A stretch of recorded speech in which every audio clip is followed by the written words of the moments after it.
The late afternoon sun cast long shadows across the busy downtown streets of Chicago. Vanessa Clark stood outside the luxury hotel where her mother worked as a housekeeper, waiting like she did every day after school. The 10-year-old girl clutched her worn backpack and watched the fancy cars pull up to the entrance, dropping off people in expensive clothes who didn't seem to notice her at all. Today was different, though. Today was Mother's Day, and Vanessa had made a card at school. A simple construction paper card with crayon drawings and the words "Best Mom Ever" written in her careful handwriting. But there was a problem. Vanessa didn't have a mom anymore? Not really. Her mother had passed away 2 years ago from cancer, leaving her in the care of her elderly grandmother who could barely make ends meet. The girl watched as families walked by, mothers holding their children's hands, laughing together, sharing ice cream cones and shopping bags. Each happy family made her heart ache a little more. She had brought the card anyway, hoping maybe she could give it to anyone, who might understand what it felt like to need a mother's love. Even if just for one day, a sleek black limousine pulled up to the hotel entrance, and a tall woman in an elegant white suit stepped out. Her hair was perfectly styled, her jewelry sparkled in the sunlight, and she moved with the kind of confidence that came from never having to worry about anything. This was Catherine Whitmore, one of the wealthiest businesswomen in Chicago, a billionaire who owned hotels, restaurants, and real estate across the country.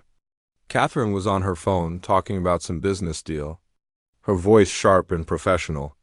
She barely noticed the world around her as she walked toward the hotel entrance. Her assistant followed behind, carrying bags from expensive stores, Mother's Day shopping. Though Catherine had no children of her own, Vanessa watched the woman approach. Something inside her stirred, a desperate hope, a wild idea that seemed crazy but felt right, before she could talk herself out of it. Before fear could stop her, the little girl stepped forward, directly into Catherine's path. The billionaire nearly walked right into her, stopping just in time. She looked down with surprise and a hint of annoyance, ready to brush past this interruption to her important day. But then she saw Vanessa's face, saw the tears forming in the girl's dark eyes, saw the homemade card clutched in her small hands. "Excuse me," Vanessa said, her voice trembling but determined. "I don't have a mom? Can you be my mom for one day?" The words hung in the air between them. The busy street seemed to go quiet. Catherine stood frozen, her phone call forgotten, her assistant stopping mid-step. No one had ever asked her anything like this before. People asked her for money, for business deals, for investments, but never for something like this, never for love, even temporary love. Catherine looked at this little black girl standing before her, so small and vulnerable in her faded jeans and too big sweater, holding a homemade card meant for a mother she no longer had. The billionaire's first instinct was to say no, to move past this awkward moment and continue with her day. She had meetings, appointments, a dinner reservation at the city's finest restaurant, but something made her pause. Maybe it was the raw honesty in Vanessa's eyes. Maybe it was the fact that today was Mother's Day. And despite all her wealth and success, Catherine had never been a mother herself, had never even really thought about what that might mean. Her own mother had been cold and distant, more interested in social status than in raising a daughter. Catherine had built her empire partly to prove something to a woman who had never really loved her. "What did you say?" Catherine asked, her voice softer now, not the sharp business tone from her phone call. Vanessa swallowed hard, fighting back tears. "I don't have a mom anymore. She died, and today is Mother's Day, and I made this card at school. And everyone else has a mom to give their card to. But I don't." The tears were flowing now, running down her cheeks. "I just want to know what it feels like again. Even if it's just for one day, even if it's just pretend." Catherine's assistant stepped forward, trying to move things along. "Mrs. Whitmore, we really need to—" Catherine held up her hand, silencing her assistant without looking away from Vanessa for a long moment. The billionaire just stared at this child who had somehow cut through all her defenses with one simple, heartbreaking question. The people walking by gave them curious looks. A wealthy white woman in designer clothes and a poor black girl crying on the street made an unusual pair. Some people slowed down, wondering if they should intervene, wondering if something was wrong, but Catherine didn't care what anyone thought. For once in her carefully controlled life, she wasn't thinking about appearances or business or what made sense. "What's your name?" Catherine asked quietly. "Vanessa," the girl answered, wiping her tears with the back of her hand. "Vanessa Clark." Catherine looked at the card in Vanessa's hands, at the crayon drawings of flowers and hearts, at the childish handwriting that spelled out love in its purest form. She thought about her empty penthouse apartment, her successful but lonely life, her calendar full of meetings but empty of meaning. Then Catherine Whitmore did something that surprised everyone. Including herself, she reached out and gently took Vanessa's hand. "Okay," she said softly. "One day I can do that." Vanessa's eyes went wide with disbelief. "Really, really," Catherine confirmed, though she had no idea what she was getting herself into. "But I have to warn you, I've never been a mother before. I might not be very good at it." For the first time, Vanessa smiled, a beautiful, hopeful smile that transformed her whole face. "That's okay," she said. "I'll help you." Catherine's assistant looked like she might faint. The business meetings, the appointments, the dinner reservation, everything carefully scheduled for today was about to be thrown out the window, but Catherine didn't care. She squeezed Vanessa's hand gently and felt something shift inside her heart, something she hadn't felt in years. "Maybe ever so," Catherine said, trying to figure out how this worked. "What do mothers and daughters do on Mother's Day?" Vanessa thought for a moment, still hardly believing this was really happening. "Well," she said slowly, "they spend time together. They talk, they do fun things, and—" she held out the card. "The daughter gives her mom a card." Catherine took the card carefully, as if it were made of gold instead of construction paper and crayons. She opened it and read the simple message inside. Words meant for a mother who would never read them. Words that now, somehow, were meant for her. "Thank you," she whispered, her own eyes suddenly wet. "This is the most beautiful card I've ever received." And so, on that Mother's Day afternoon, two unlikely people began an unexpected journey together. A billionaire who had everything except love, and a little girl who had nothing except a heart full of hope. Neither of them knew it yet, but this one day would change both their lives forever. Catherine Whitmore stood on the busy sidewalk holding a homemade Mother's Day card and the hand of a little girl she had just met 5 minutes ago.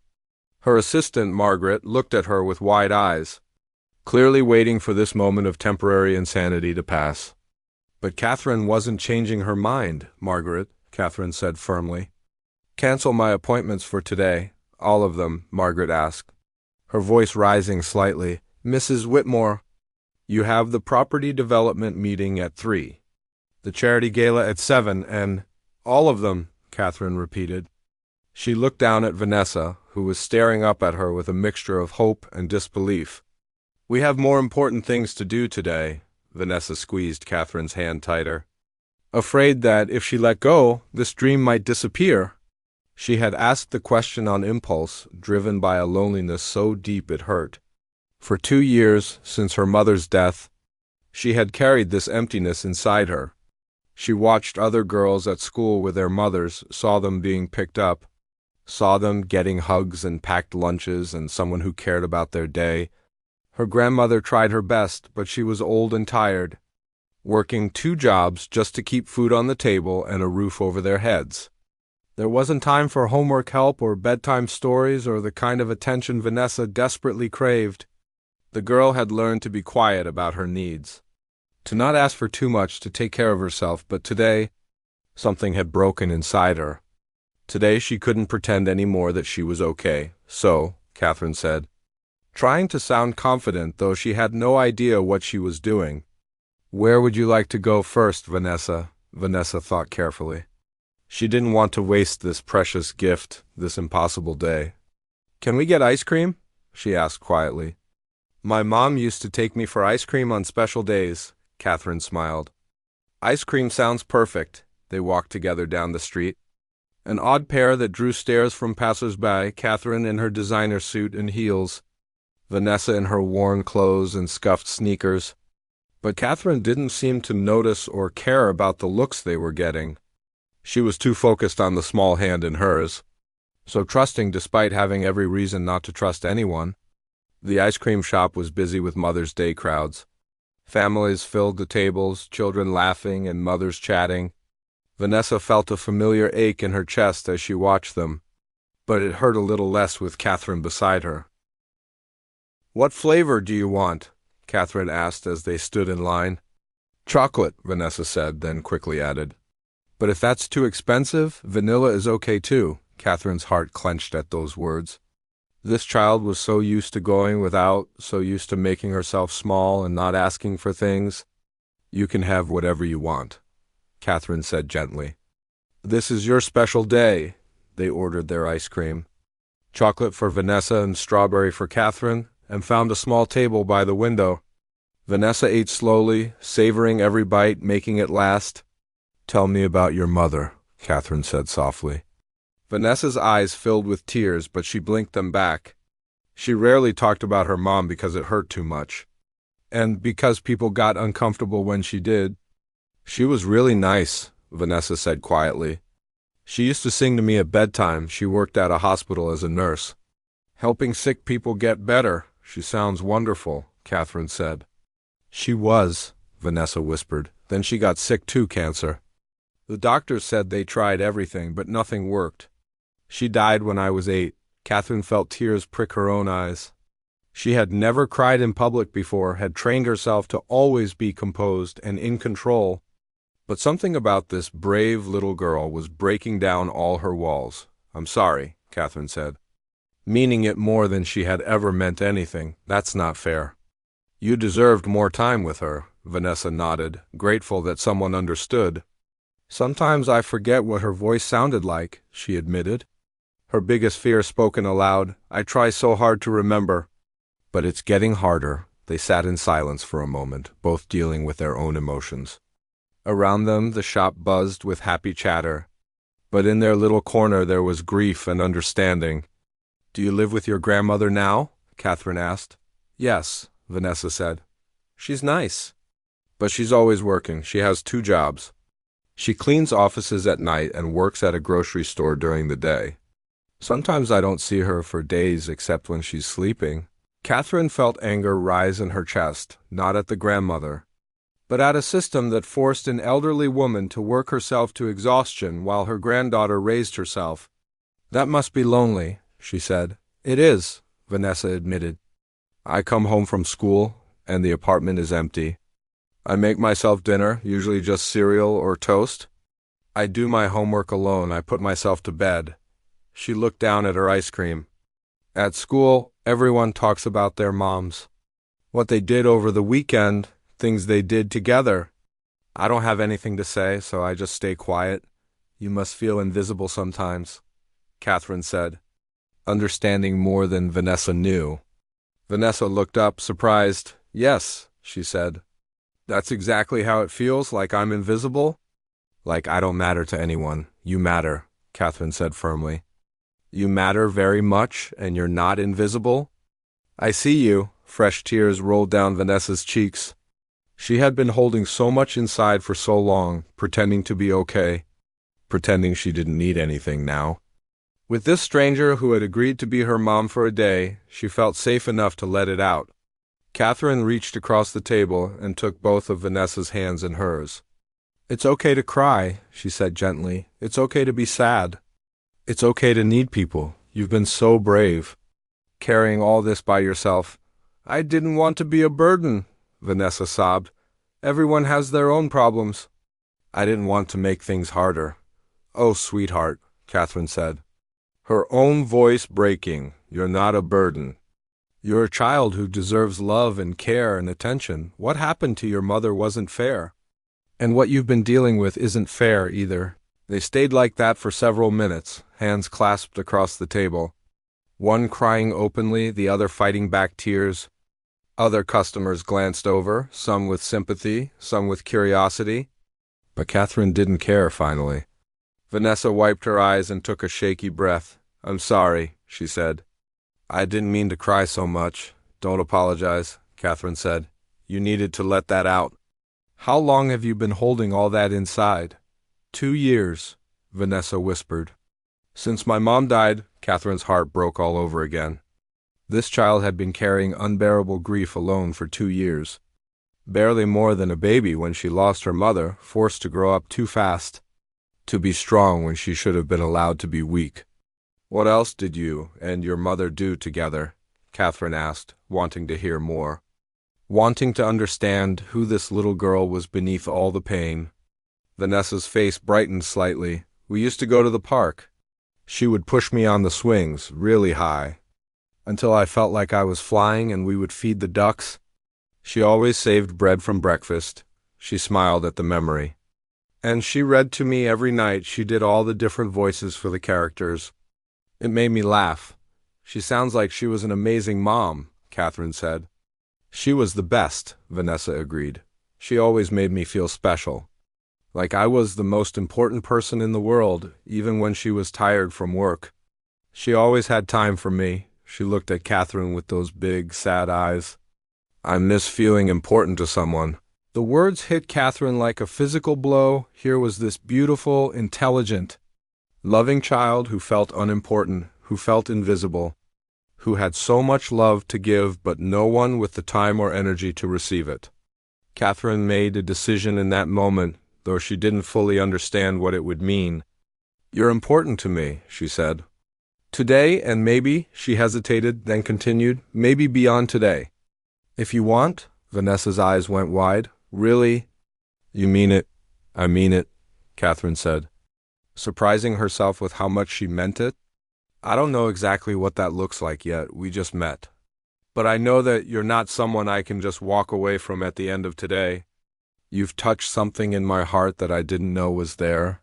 Vanessa launched herself around the table and threw her arms around Catherine's neck, hugging her with all the pent-up need for affection she had been suppressing for years.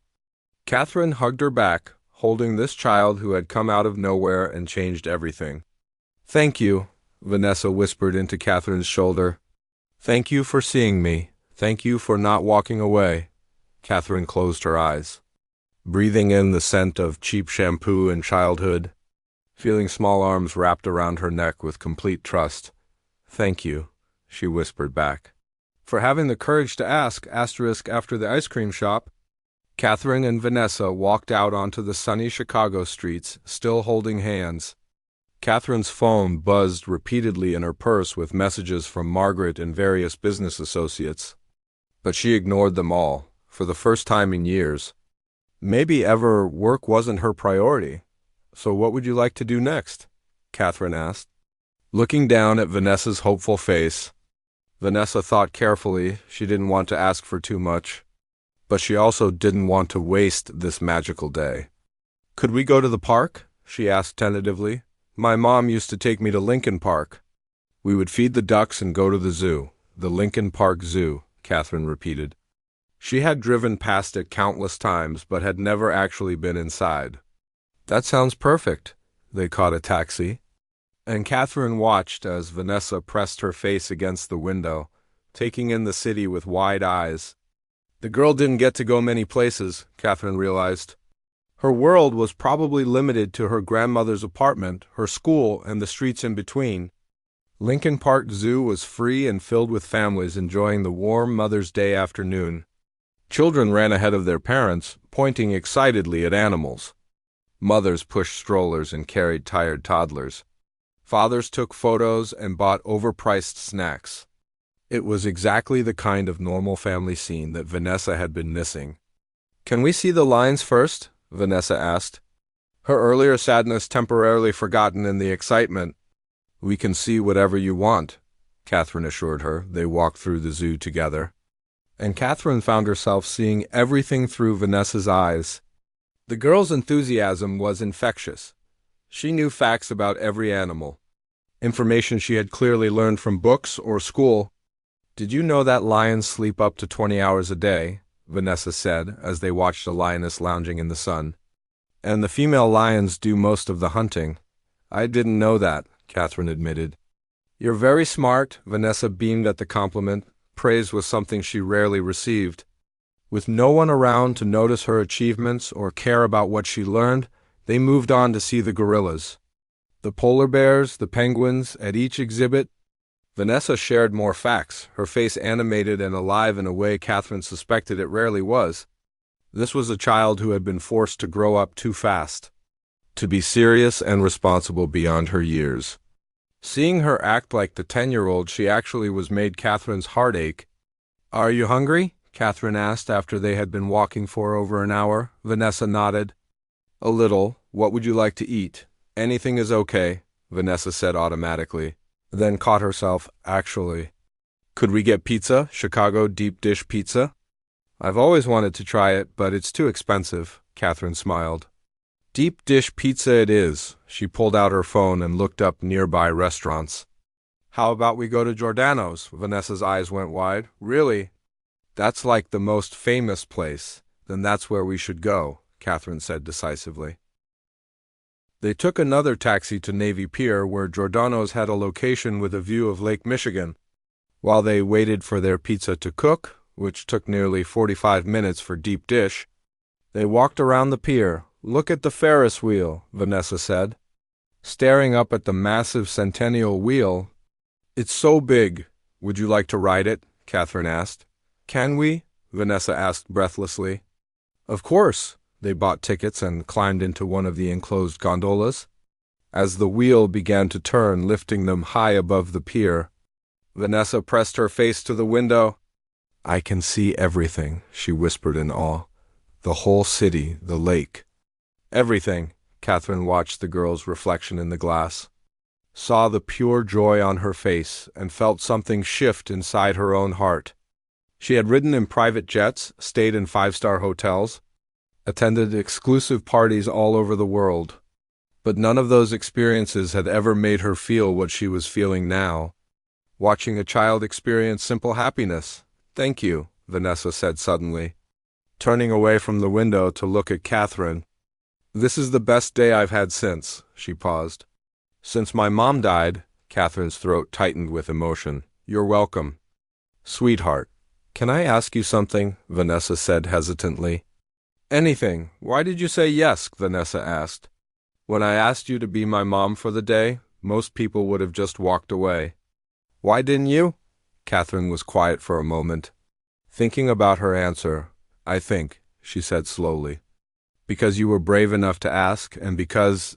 She took a deep breath. Because I know what it's like to feel invisible too. Vanessa looked surprised. You do. But you're so beautiful and rich and important. Money doesn't fix everything, Catherine said softly. My mother was never really a mother to me. She was cold and distant, more interested in appearances than in me as a person.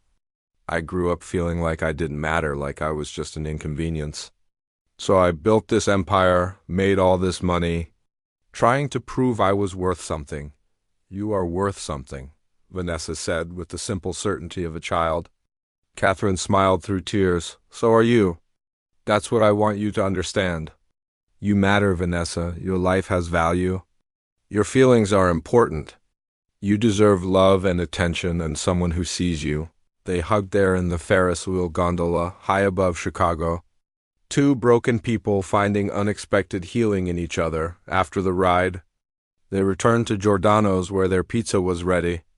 The deep dish was loaded with cheese and toppings, exactly as promised.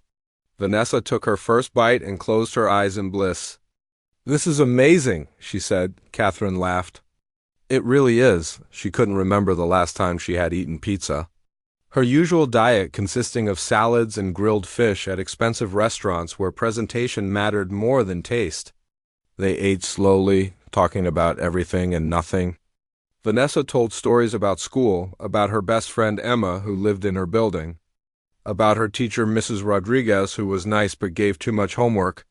Catherine talked about growing up in Boston, about learning to sail, about her first business venture.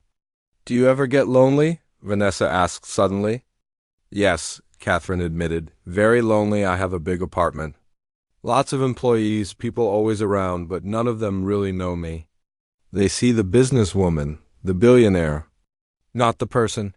I see the person, Vanessa said. You're kind and funny and you listen when I talk. That's what matters after pizza.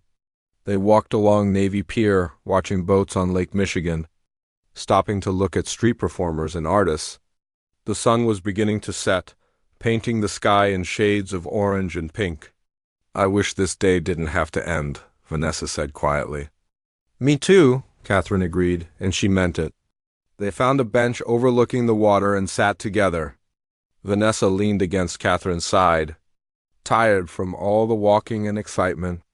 Catherine put her arm around the girl, holding her close. Can I tell you something? Vanessa asked. Always. Today, for the first time since my mom died. I didn't feel so alone, Vanessa said. I felt like maybe I could be happy again. Like maybe everything would be okay. Catherine kissed the top of Vanessa's head. Breathing in the scent of her hair. You will be happy again, she promised. I'm going to make sure of it. How? Vanessa asked. I don't know exactly yet, Catherine admitted. But we're going to figure it out together. This doesn't have to be just one day, Vanessa. Not if you don't want it to be. Vanessa sat up and looked at Catherine with hope and fear mixed in her eyes. What do you mean? I mean, Catherine said carefully, that I want to be part of your life. I want to help you, support you, be there for you. I don't know what that looks like yet. We'll have to talk to your grandmother. Figure out the details, but I meant what I said earlier. You're not someone I can walk away from. Do you mean it? Vanessa whispered. Afraid to believe it, afraid this was all a dream she would wake up from. I mean it with all my heart, Catherine said. You asked me to be your mom for one day. But I think, she paused, emotion overwhelming her. I think I'd like to be your mom for much longer than that. If you'll let me, Vanessa threw her arms around Catherine's neck. Holding on tight, both of them were crying now. Happy tears mixed with years of stored-up pain finally being released. Yes, Vanessa sobbed. Yes, please. Yes, they stayed like that as the sun set over Lake Michigan. Two unlikely souls who had found each other against all odds. A little girl who had lost her mother and a woman who had never learned what motherhood meant. Together, maybe they could heal each other's wounds. Together, maybe they could become the family neither of them knew they needed. The day that had started with a desperate plea on a busy sidewalk was ending with a promise of something more, something lasting, something real. Catherine didn't know all the answers yet. Didn't know how to navigate the complicated road ahead. But for the first time in her life, she knew what mattered. And what mattered was the child in her arms who had been brave enough to ask for love.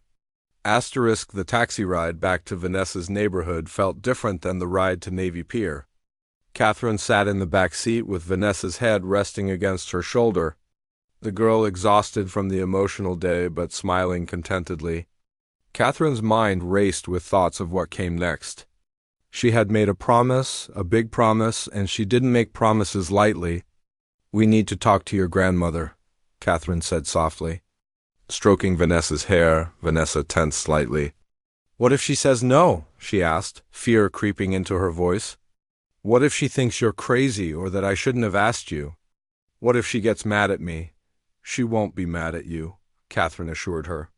You did nothing wrong. You were brave and honest about what you needed. That's something to be proud of. The taxi pulled up outside a rundown apartment building in a neighborhood Catherine had never visited before. The contrast to her own penthouse was stark, cracked sidewalks, graffiti on walls, windows covered with bars. This was where Vanessa lived, where she came home alone every day to an empty apartment. They climbed 3 flights of stairs because the elevator was broken. The hallway smelled of cooking and old carpet. Vanessa pulled out a key from her backpack and unlocked apartment 3C. Grandma, she called out as they entered. The apartment was small but clean, a living room with worn furniture, a tiny kitchen visible through a doorway, 2 bedrooms down a short hall. Everything was old and threadbare but cared for, loved despite the poverty that surrounded it. An elderly woman emerged from one of the bedrooms, her face lined with exhaustion and worry. She was wearing a grocery store uniform, clearly just home from one of her jobs. When she saw Catherine standing in her living room, confusion crossed her features. "Vanessa," she said slowly, "who is this?" "Grandma." "This is Catherine," Vanessa said, her words tumbling out fast. "I met her today and I asked her something and she said yes. And we had the best day and she wants to help us and please don't be mad." Catherine stepped forward, extending her hand. "Mrs. Clark, my name is Catherine Whitmore. I know this must seem very strange. But if you could give me a few minutes to explain." Vanessa's grandmother, whose name was Martha, looked between them suspiciously. "You're the billionaire lady," she said, recognition dawning. "I've seen you on the news. What are you doing in my apartment with my granddaughter?" "May I sit down?" Catherine asked gently. Martha nodded, still wary. They all sat. Vanessa close to Catherine on the couch, Martha in the armchair across from them.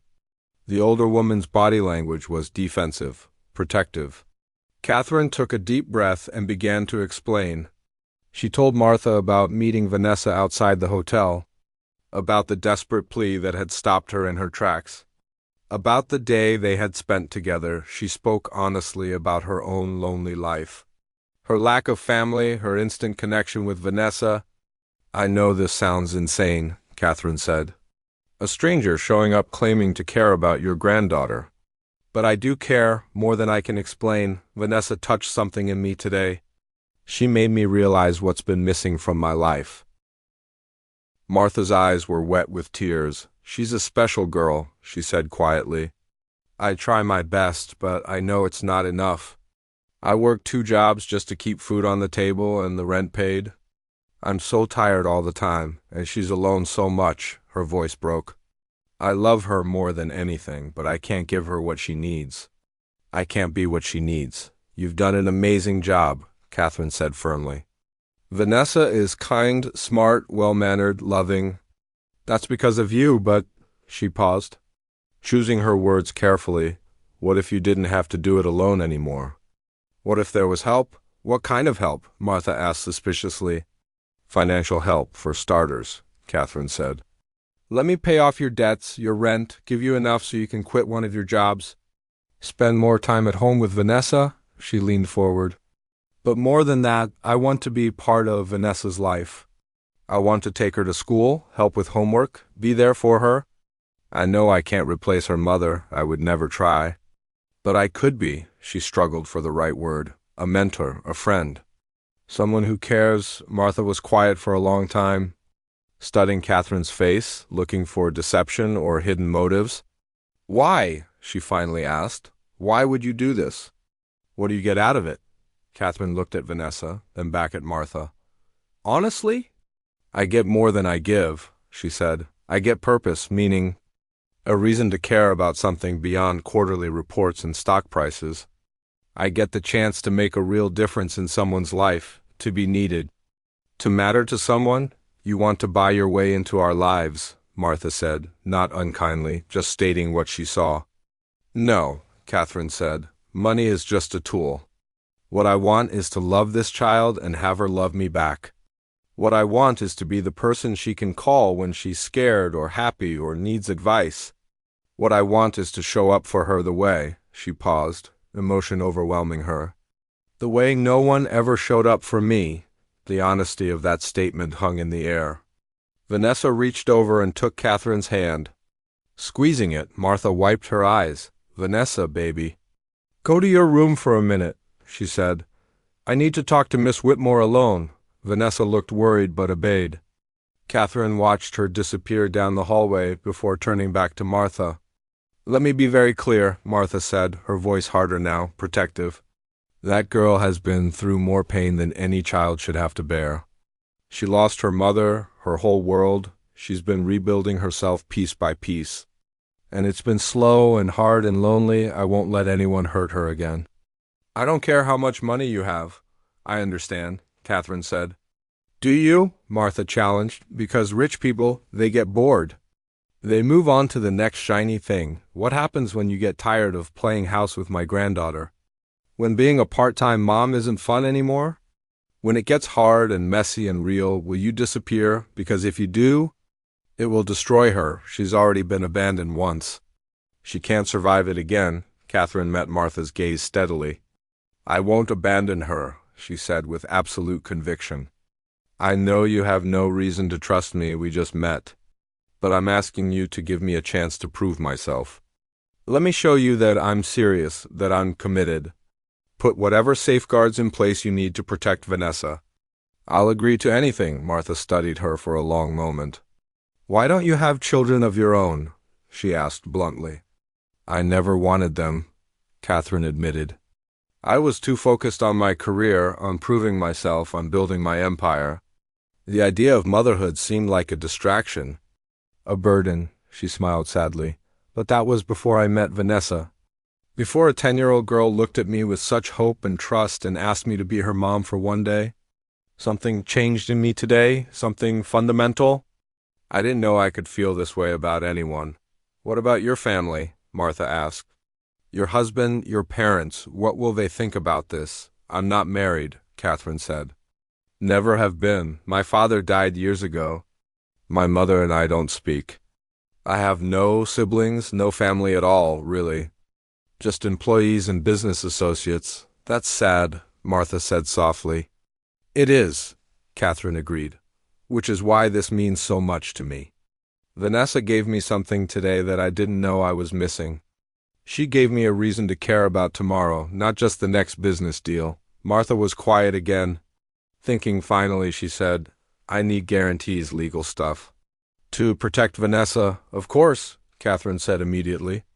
I'll have my lawyers draw up whatever you want. We can formalize the arrangement. Make it clear that you retain full custody and decision-making power. I'm not trying to take your granddaughter away from you. I'm just asking to be part of her life. To help however I can. And if it doesn't work out, Martha asked. If you change your mind, then I'll set up a trust fund for Vanessa that she can access when she turns 18, Catherine said. Enough to pay for college, to give her a good start in life? But I won't change my mind, Mrs. Clark. I made a promise to your granddaughter, and I keep my promises. Martha nodded slowly. Let me think about it, she said. This is a big decision. I need time. Take all the time you need, Catherine said. She pulled out her business card and wrote her personal cell phone number on the back. Call me anytime, day or night, ask me anything. I'm an open book. Vanessa came back into the room. Reading the tension, is everything okay? She asked nervously. Martha opened her arms and Vanessa ran to her, hugging her grandmother tightly. Everything's okay, baby, Martha said, kissing the top of her head. We just need to talk about some things. Grown-up things. Catherine stood to leave. Thank you for hearing me out, she said to Martha, then to Vanessa. Thank you for today. It was the best day I've had in a very long time. Vanessa pulled away from her grandmother and hugged Catherine.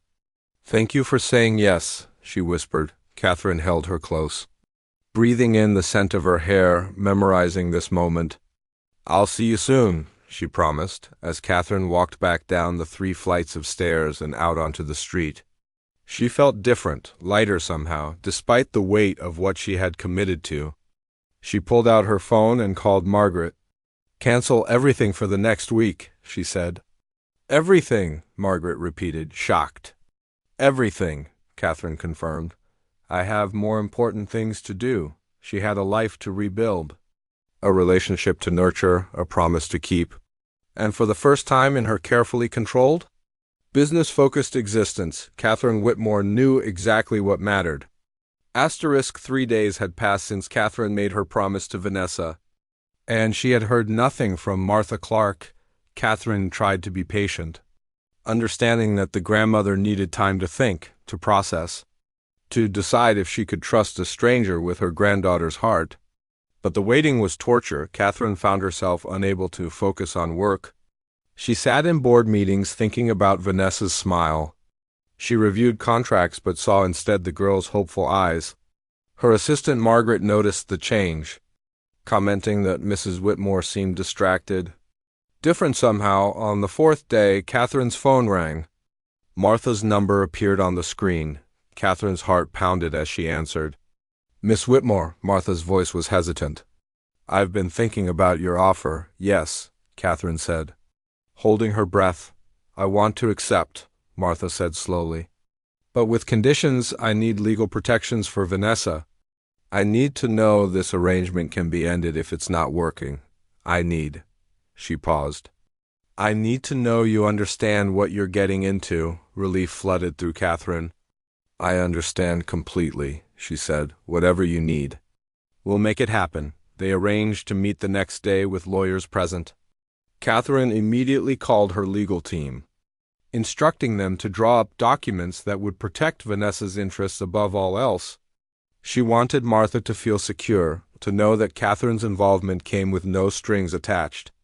No hidden agenda. The meeting took place in Catherine's downtown office, a space of glass and steel that seemed designed to intimidate. Martha arrived in her best clothes, clearly nervous. Vanessa was at school, unaware that her future was being discussed. Catherine's lawyers presented the documents, explaining each clause carefully. Catherine would provide financial support, paying off Martha's debts, covering rent, utilities, groceries, anything the family needed. She would set up a trust fund for Vanessa's education. Martha would retain full legal custody, with Catherine having no official rights but being granted permission to spend time with Vanessa, help with schoolwork, attend school events, be present in her life. And if I want to end this arrangement, Martha asked. Then it ends, Catherine said simply, no questions asked. The financial support continues regardless because Vanessa deserves stability.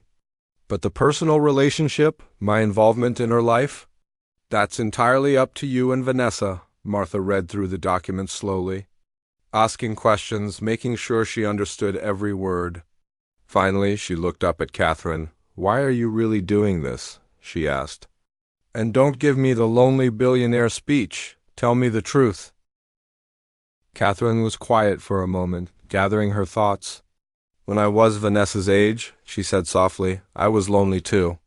My mother was physically present but emotionally absent. She cared more about social status than about me. I grew up feeling invisible, feeling like I didn't matter. She met Martha's eyes. I built my empire trying to fill that emptiness, trying to prove I was worth something, but money can't fix a broken childhood. It can't heal those wounds. So this is about you, Martha said. Partly, Catherine admitted, but mostly it's about Vanessa. She's a remarkable child, smart, kind, resilient. She deserves every opportunity, every bit of love and support the world can give her. I can provide things you can't, not because you're not enough, but because you're one person doing the work of 2 or 3 people. Let me share that burden. Let me be another person who loves her, who shows up for her, who makes her feel seen. Martha wiped her eyes. She hasn't stopped talking about you, she said, for 3 days. It's been Catherine this, Catherine that. She's scared you've changed your mind, scared it was all a dream. It wasn't a dream, Catherine said. And I haven't changed my mind, if anything. The last few days have made me more certain. I've missed her, Martha. I've missed a child I barely know. That's how I know this is real. Martha nodded slowly, then signed the documents. Catherine signed as well, and just like that, their lives became officially intertwined. Can we go get her from school? Catherine asked. I want to tell her together. They took Catherine's car to Vanessa's elementary school. Arriving just as classes were letting out, children poured from the building, laughing and shouting, running to waiting parents. Vanessa emerged with her backpack, walking slowly, her face sad. She didn't expect anyone to be there. Then she saw Catherine standing next to her grandmother, and her whole face transformed, joy, disbelief, hope. All flashing across her features, she ran, dropping her backpack, throwing herself into Catherine's arms. You came back, Vanessa sobbed. You came back? I told you I would, Catherine said, holding her tight. I keep my promises. I was so scared, Vanessa whispered. I thought maybe you realized you didn't really want me, that I was too much trouble. Catherine pulled back. Looking into Vanessa's eyes, you listen to me, she said firmly. You are not too much. You are not a burden. You are not trouble. You are a gift, and I am honored that you chose me. Other mothers and children were staring now, curious about this scene, but Catherine didn't care. Neither did Martha, who joined the hug, the 3 of them standing together in the school parking lot. Your grandmother and I worked everything out, Catherine said. I'm going to be part of your life now, officially. I'll pick you up from school sometimes, help with homework, take you places. Be there when you need me. Really? Vanessa asked, hardly daring to believe it. Really, both women answered together. They went to dinner at a family restaurant, nothing fancy. Just burgers and fries and milkshakes. Vanessa talked nonstop, telling Catherine everything that had happened in the 3 days since they last saw each other. She had gotten an A on her spelling test, had a fight with her friend Emma but made up, had finished reading a book about dolphins. Catherine listened to every word, asking questions, showing genuine interest. This was what Vanessa had been missing, someone who cared about the small details of her life, who wanted to know about spelling tests and friend drama and books about dolphins. Can I ask you something? Vanessa said during dessert. Anything, Catherine said. Why don't you have kids of your own? Martha tensed. But Catherine answered honestly. I was scared, she said. Scared I wouldn't be good at it, scared I would mess up. Scared I'd be like my own mother. She reached across the table and took Vanessa's hand. But you taught me something important. What? Vanessa asked. That love isn't about being perfect, Catherine said. It's about showing up, it's about caring, it's about trying. You were brave enough to ask for what you needed. And that bravery gave me the courage to say yes, so I helped you, Vanessa said wonderingly. You saved me, Catherine corrected gently. You made me realize what matters, you gave me purpose. You showed me that there's more to life than boardrooms and balance sheets. Vanessa smiled. You saved me too, she said. I was so lonely, I felt invisible. Now, I feel like, she searched for the words. Like I matter again, you always mattered, Martha said, her voice thick with emotion. Even when I couldn't show it the way you needed. You always mattered to me. I know. Grandma, Vanessa said, but now I have both of you. Now I don't have to choose between being taken care of financially and being taken care of emotionally. Now I can have both. The wisdom in those words struck both women silent. This child understood so much, had learned so young how to parse the different types of support she needed, how to articulate what was missing from her life.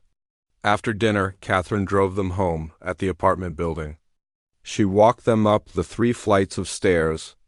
No longer a stranger, now a part of this family.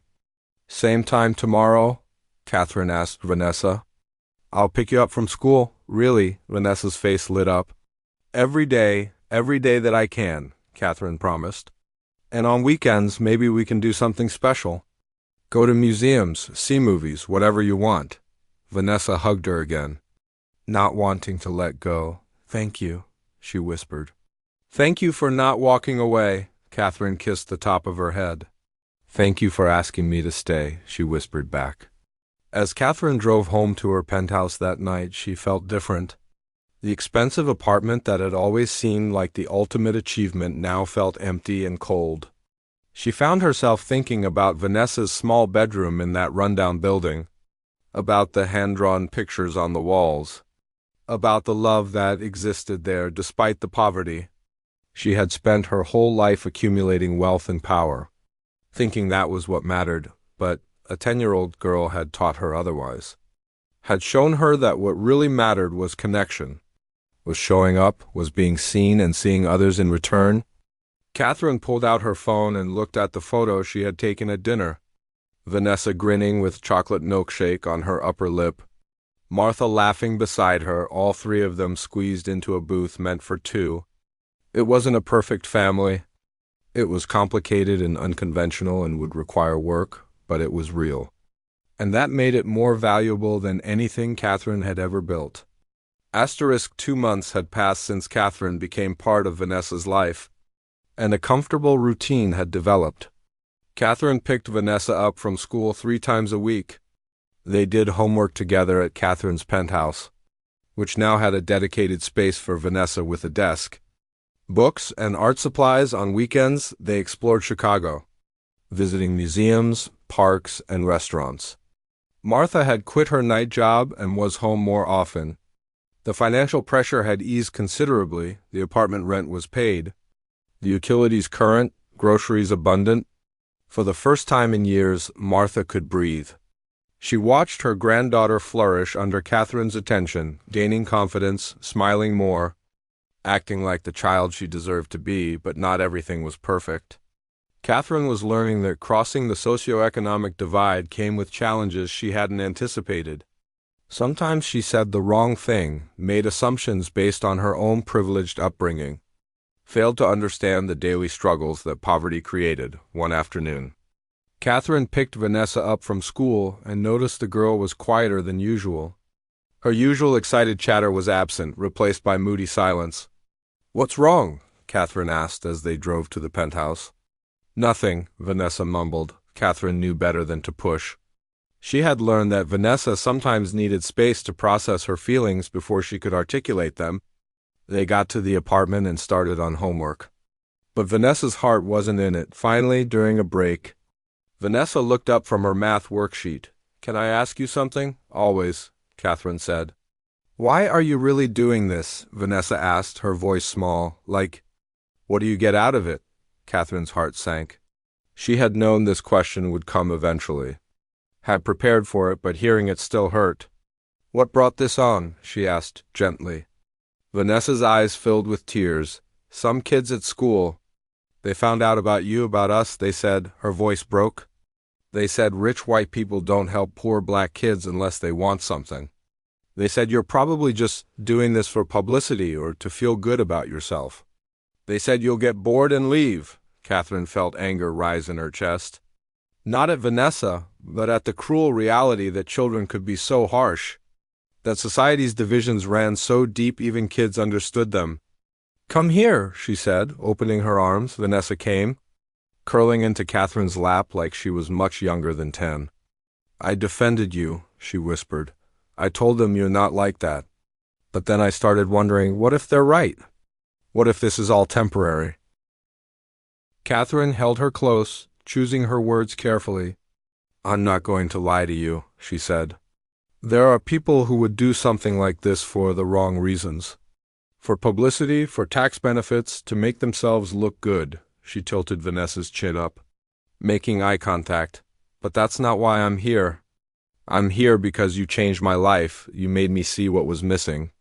You gave me purpose and meaning that I didn't have before, but you're getting something out of it," Vanessa said. "Those kids are right about that." "Yes," Catherine admitted. I'm getting love, connection, a reason to care about tomorrow. I'm getting to watch you grow and learn and become who you're meant to be. Is that selfish, maybe? But love is always a bit selfish, isn't it? We love people because they make our lives better, because they matter to us." Vanessa was quiet, thinking. "My mom used to say that real love is when two people make each other better," she said softly. "Your mom was very wise," Catherine said. "Do I make your life better?" "Yes," Vanessa said without hesitation. "Do you make mine better?" "I don't know," Vanessa said honestly. "How could I? I'm just a kid. I can't give you money or fancy things. You give me something more valuable than money," Catherine said. "You give me authenticity. You're honest with me in a way no one else is. You care about me as a person, not as a billionaire. When you're happy to see me, it's real. When you hug me, you mean it. Do you know how rare that is in my world?" Vanessa shook her head. "Most people want something from me," Catherine explained. "A business deal, a donation, an introduction to someone important. They're nice to me because of what I can do for them, not because of who I am." She stroked Vanessa's hair. "But you asked me to be your mom before you knew anything about my money. You saw me as a person who could love you."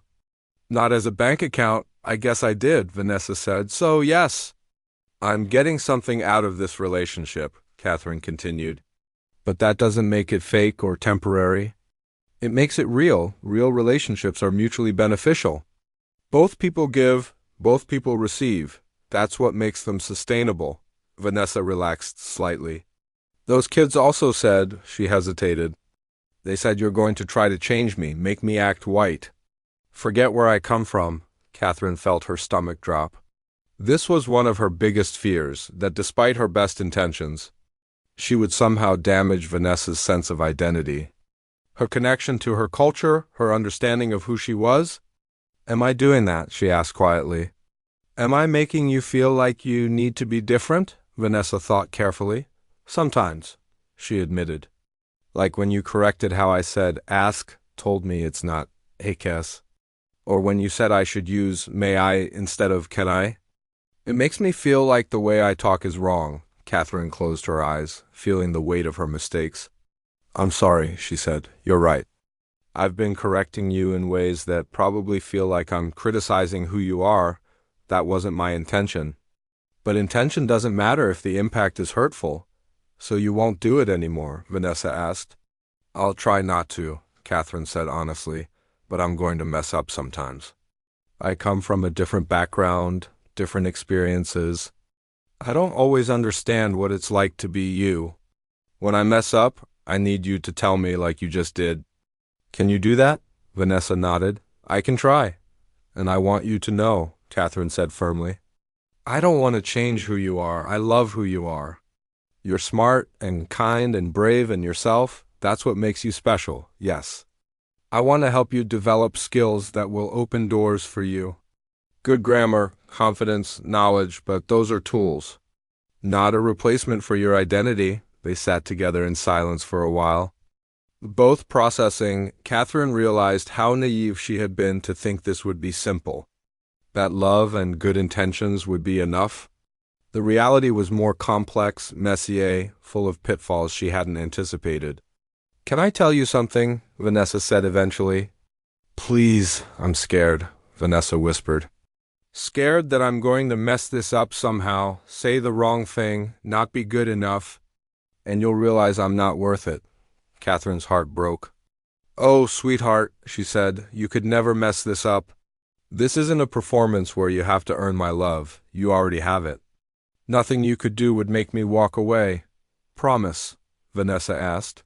Her voice childlike and vulnerable. I promise, Catherine said. I'm in this for the long haul, through good days and bad days. Through fights and misunderstandings, through all of it. You're stuck with me, Vanessa smiled through her tears. Okay, she said. Now, about those kids at school, Catherine said, her voice taking on a harder edge. Are they bullying you? A little, Vanessa admitted. They call me names, say I think I'm better than them now. Say I've forgotten where I come from. Catherine thought carefully about how to handle this. She didn't want to make things worse by overreacting or by dismissing Vanessa's legitimate concerns. That must hurt, she said. It does, Vanessa said. Especially because some of them used to be my friends. Change is hard for everyone, Catherine said.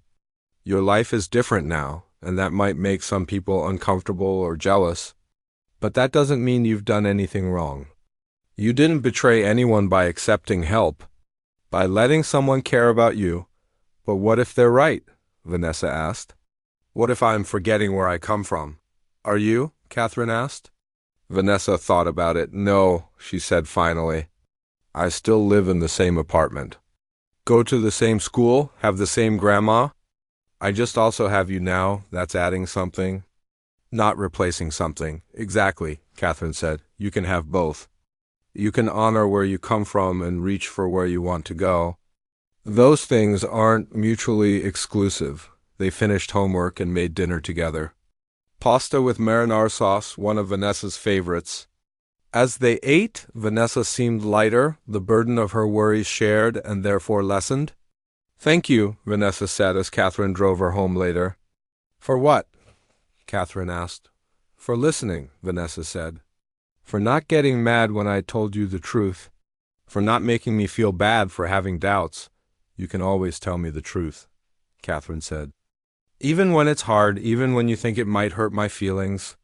Honest communication is the only way this works. When they arrived at the apartment, Martha was home, cooking dinner. She could tell something had happened. Saw it in both their faces. Everything okay? She asked. Yeah, Vanessa said, smiling. Everything's okay. She hugged Catherine tightly.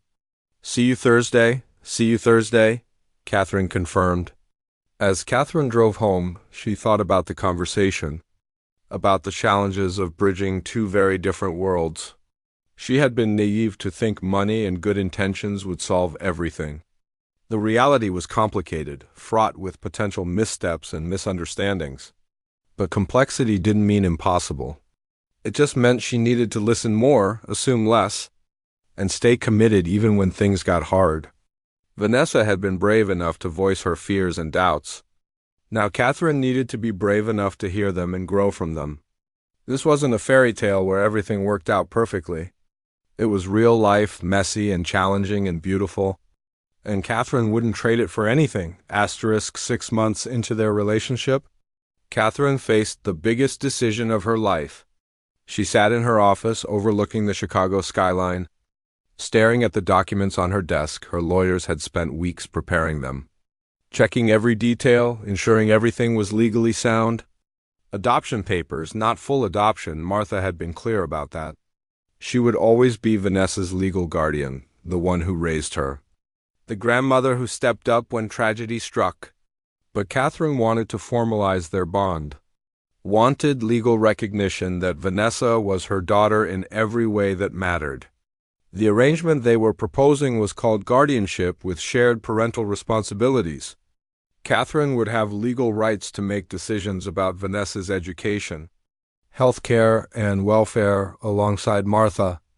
If anything happened to Martha, Catherine would become Vanessa's sole guardian. It was a commitment that terrified and thrilled her in equal measure. She picked up her phone and called Martha. They had talked about this many times. But Catherine needed to hear one more time that this was truly okay. "I'm looking at the papers," Catherine said when Martha answered. "And," Martha's voice was calm, steady. "And I'm scared," Catherine admitted. "This is permanent, Martha. This means Vanessa is my responsibility forever. Not just until she turns 18, not just while it's fun and easy. Forever. That's what being a parent means," Martha said gently. "It's forever. It's scary, but Catherine, you've already been acting like her parent for months now. This just makes it official." "What if I mess up?" Catherine whispered. "What if I'm not good enough?" "You'll mess up," Martha said matter-of-factly. "All parents do, but you'll also show up. You'll love her. You'll try your best. That's all anyone can do." Catherine thought about the past 6 months. The homework help and school pickups, the tears wiped and jokes shared, the quiet moments and the loud ones. Vanessa had become the center of her world in ways she never imagined possible. "I'm going to sign them," Catherine said. "Good," Martha said. "Because that girl loves you. She needs you. And whether there's papers or not, you're already her mom." After hanging up, Catherine signed the documents with a shaking hand. Then she called Vanessa, who was at Martha's apartment. "Can you come to my office?" Catherine asked. "I have something to show you." An hour later, Vanessa arrived, Martha by her side. They sat in Catherine's enormous office with its floor-to-ceiling windows and expensive furniture. Vanessa looked small in the big leather chair across from Catherine's desk. "I want to show you something," Catherine said. Pushing the papers across the desk, Vanessa looked at them, her young face scrunching in concentration as she tried to read the legal language. "I don't understand," she said. "It means," Catherine said, her voice thick with emotion, "that I'm officially your parent now. Not replacing your mom, never that, and not replacing your grandma, who will always be your guardian, but legally, officially. I'm your parent too." Vanessa's eyes went wide. "Really?" she breathed. "Really?" Catherine confirmed. "If you want me to be," Vanessa was out of her chair in seconds, launching herself at Catherine, wrapping her arms around her neck. "Yes," she sobbed. "Yes, I want that. I want that so much."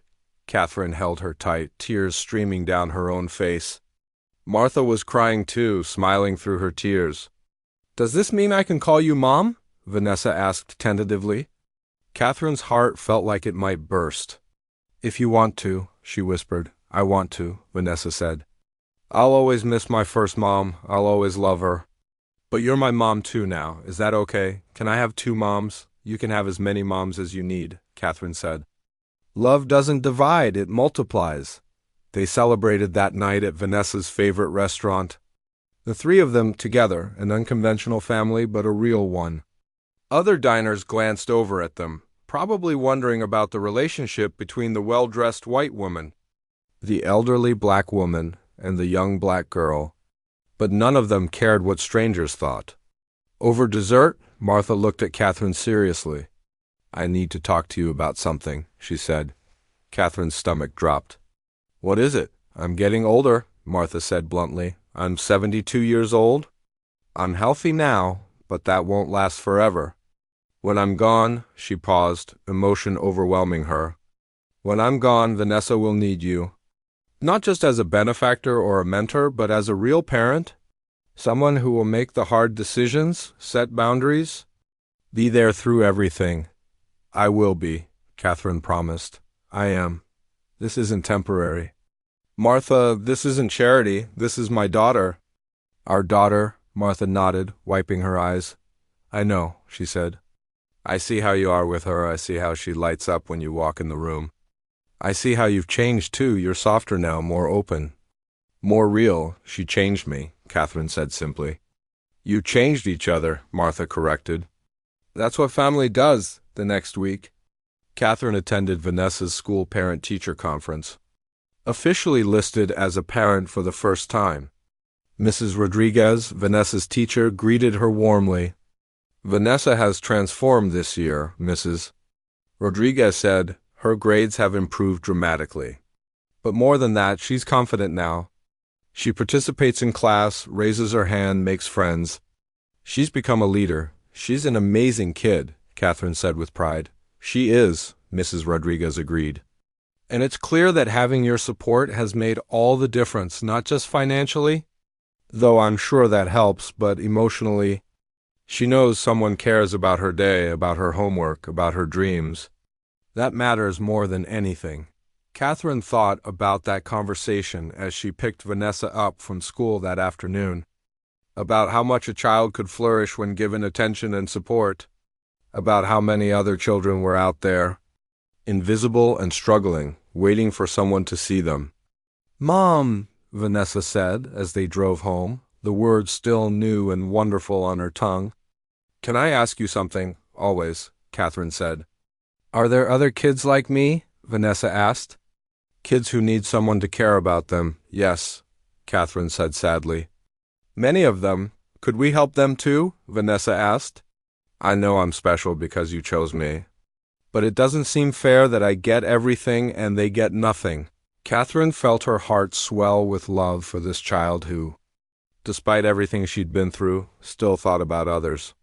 "What did you have in mind?" she asked. "I don't know," Vanessa said thoughtfully. "Maybe you could help other kids too. Not the same way you help me because we're family now, but maybe you could start a program or something. Help kids who are alone after school or who need homework help or who just need someone to care." Catherine pulled over to the side of the road and turned to look at Vanessa. "That's a brilliant idea," she said. "Really?" Vanessa asked. "Really," Catherine confirmed. "In fact, let's do it together. We'll start a foundation. A program for kids who need mentors and support. We'll call it," she paused, thinking. "We'll call it the Vanessa Foundation." "The Vanessa Foundation," Vanessa repeated. Testing the words, "That sounds important." "It will be important," Catherine said. "Because it will help kids like you, kids who deserve love and support but don't have access to it. We'll train mentors, provide resources, create programs, and you can help. You can tell us what kids actually need. Not just what adults think they need." Vanessa's face glowed with excitement. "Can we really do that?" "We can do anything we set our minds to," Catherine said. "You've taught me that 6 months ago I was a lonely workaholic who cared about nothing but profit margins. Now I'm a mom with a daughter and a mission. That's all because of you." They drove to Martha's apartment to share the idea, and the older woman's eyes lit up. "That's wonderful," she said, giving back, paying forward. "That's exactly right," that night after Vanessa was in bed. Catherine and Martha sat together in the small living room. "Thank you," Catherine said quietly. "For what?" Martha asked. "For trusting me," Catherine said. "For taking a chance on a stranger, for letting me into your family. You could have said no that first day. Could have protected Vanessa from the risk I represented, but you didn't. You gave me a chance to prove myself. You know why I said yes? Martha asked. Catherine shook her head. Because I saw how Vanessa looked at you, Martha said. She had hope in her eyes for the first time since her mother died. How could I take that away from her? How could I let fear stop her from reaching for love? I'll never let her down, Catherine promised. I know, Martha said. You already proved that. You've shown up every single day, through easy times and hard times. You've loved her when she was easy to love and when she was difficult. That's what being a parent means, and you're doing it beautifully. Catherine wiped her eyes. I never knew I could feel like this, she admitted. So full, so purposeful, so loved. That's what children do, Martha said with a smile. They break you open and fill you up, all at the same time, as Catherine drove home that night. She thought about the journey that had brought her here. From a lonely billionaire focused only on business to a mother with a family and a mission. It all started with one little girl being brave enough to ask for what she needed tomorrow. She would call her lawyers and start the process of setting up the Vanessa Foundation. She would dedicate her resources to helping other children find what Vanessa had found. Support, love, opportunity, but tonight, she was just a mom, grateful beyond measure for the child who had changed her life. 2 years had passed since that Mother's Day when Vanessa first asked Catherine to be her mom for one day. Now, as Vanessa's 12th birthday approached, their unconventional family had become something extraordinary. The Vanessa Foundation had grown beyond Catherine's wildest dreams. They now served over 200 children in Chicago, pairing them with mentors, providing after-school programs, tutoring and emotional support. Vanessa was actively involved, speaking at fundraisers, sharing her story, inspiring others to reach out for help or to offer it.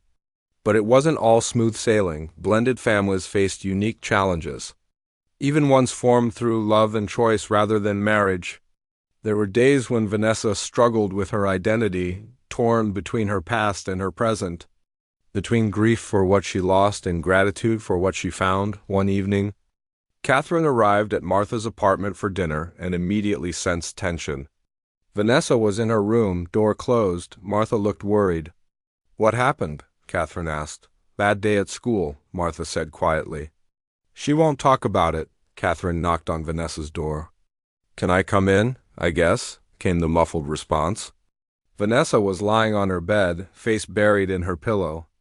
Catherine sat beside her, gently rubbing her back. Want to tell me what's going on? Why does everything have to be so complicated? Vanessa said, her voice thick with tears. Why can't I just have a normal family like everyone else? Catherine's heart ached. They had talked about this before, but clearly Vanessa was still struggling with the complexity of her situation. What happened today? We had to do a family tree project for social studies, Vanessa said, turning over to look at Catherine, her eyes red from crying.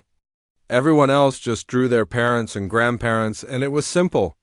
But me, I didn't know what to do. Do I put my mom who died? Do I put you? Do I put Grandma? How do I explain to everyone that my family is? She struggled for the word. Different. What did you end up doing? Catherine asked gently. I put everyone, Vanessa said. My mom at the top, because she gave birth to me, then Grandma. Because she takes care of me, then you, because you're my mom too now. But some kids laughed, said I was making it up. Said you can't have 2 moms, one dead and one white. Catherine felt anger surge through her. Not at Vanessa, but at the world that made her daughter feel ashamed of their family. What did the teacher say? She told them to stop, Vanessa said. But the damage was done. Everyone was looking at me like I'm weird. Like my family is wrong. Your family isn't wrong, Catherine said firmly. It's different, yes, but different doesn't mean wrong. Some families have a mom and a dad. Some have 2 moms or 2 dads. Some have grandparents raising kids, some have adopted kids and biological kids. Some have step-parents and half-siblings. There's no one right way to be a family. But it's hard, Vanessa whispered. Sometimes I feel guilty for loving you, like I'm betraying my real mom. Catherine took a deep breath. Choosing her words carefully, your real mom loved you more than anything, she said. If she's watching from somewhere, she's not mad that you found love again. She's relieved. She's grateful that you're not alone, that someone stepped up to take care of her precious daughter. You really think so? Vanessa asked. I know so, Catherine said. A mother's love doesn't want her child to suffer forever. It wants her child to heal, to grow, to thrive. Loving me doesn't diminish your love for her. Hearts don't work that way. They expand. Vanessa was quiet for a moment, then said, I wish you could have met her. Me too, Catherine said honestly. I would have thanked her for creating such an amazing daughter. I would have told her that I would do everything in my power to honor her memory by taking care of you. Do you ever wish I was your biological daughter? Vanessa asked suddenly. Catherine understood the question beneath the question. Vanessa was asking if Catherine loved her less because they didn't share DNA. No, Catherine said firmly, because then I wouldn't have you. I'd have some hypothetical other child, but I want you, exactly as you are. With all your history and experiences and the parts of your mom that live on in you. Really, Catherine confirmed. Biology is an accident of nature. But choosing to love someone, choosing to show up every day, choosing to build a family together, that's intentional. That's powerful. We chose each other, Vanessa. That means something. Vanessa threw her arms around Catherine's neck. I love you, Mom, she whispered. I love you too, sweetheart, Catherine said. Holding her close, they went out to dinner, all three of them. To Vanessa's favorite restaurant as they ate, they talked about the family tree project. What if we expanded it? Catherine suggested. Make it bigger, more accurate? Include not just biological family, but chosen family too. Your mom's parents, if you remember them. Your mom, Grandma, me, even people like Mrs. Rodriguez, who's been important to you, or your friend Emma. Sometimes family is about more than just blood. A chosen family tree, Vanessa said. Testing the concept. Exactly, Catherine said. Because family is who shows up, who loves you, who makes your life better. Some of those people are related by blood, some aren't. But they're all important. Vanessa's face brightened. I like that, she said. It tells the truth about my family without making it seem weird. The next day, Catherine did something she had been thinking about for months. She called a family meeting, formal and serious. Vanessa and Martha sat on the couch, looking nervous. I want to talk about our future, Catherine said. Martha, you're 74 now, you're healthy and strong.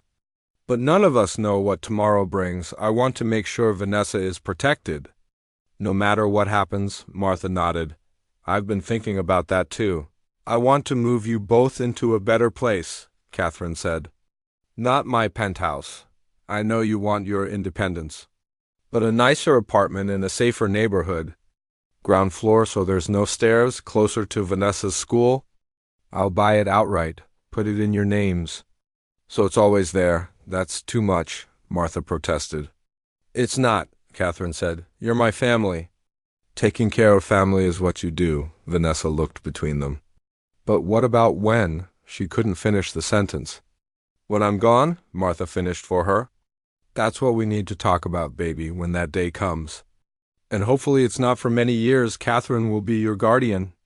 Officially and completely, you'll live with her. She make all the decisions. She be your mom in every legal way. We're already working on the legal paperwork, Catherine added. Everything is in place. You'll never be alone, Vanessa. You'll never be without someone who loves you. Vanessa's eyes filled with tears, but she was smiling. So we're really a forever family. Forever and always, both women said together. 3 months later, they moved into a beautiful ground-floor apartment in a tree-lined neighborhood. 3 bedrooms, a real kitchen, hardwood floors, windows that let in light. Vanessa had her own room, decorated however she wanted, with a desk for homework, shelves for books, and photos of her mother on the knitstand on moving day as they unpacked boxes. Catherine found an old photo album that Martha had saved. Pictures of Vanessa as a baby, as a toddler, always with her mother. She looked so much like her, the same bright eyes, the same beautiful smile. She was lovely, Catherine said, showing Martha the photos. She was, Martha agreed, wiping her eyes. And she'd be so proud of the woman Vanessa is becoming. She'd be grateful to you for stepping in, for loving her baby. I'm the grateful one, Catherine said. Vanessa saved my life just as much as I saved hers, maybe more, that night. After everything was unpacked and Martha was in bed, Catherine and Vanessa sat together on the couch in their new living room. It's strange, Vanessa said. 2 years ago, I was so lonely I asked a stranger to be my mom for one day. Now that stranger is my real mom, and we have this beautiful home, and Grandma is safe, and I have the foundation helping other kids. It's like a dream. It's not a dream, Catherine said. It's what happens when people are brave enough to ask for what they need and generous enough to say yes when asked. You changed everything with one question. You changed my life. You changed your life. You're changing other kids' lives through the foundation. All because I was desperate enough to stop you on the street, Vanessa said with a small laugh. All because you were brave enough to hope, Catherine corrected. Even after everything you'd been through, you still believed that love was possible. That's not desperation. That's courage. Vanessa leaned her head on Catherine's shoulder. I'm glad I asked you, she said sleepily. I'm glad you did too, Catherine whispered, kissing the top of her head. Best decision I ever made was saying yes, as Vanessa drifted off to sleep. Catherine thought about the journey that had brought them here. From a chance encounter on a busy Chicago street to this moment, safe and loved in their new home. From loneliness and grief to purpose and family, from one day to forever. Some families were formed by biology, others by marriage. Theirs was formed by choice, by courage, by a desperate plea and an unexpected yes, and that made it no less real, no less valuable, no less permanent than any other family. Blood didn't make a family, love did, and they had plenty of that.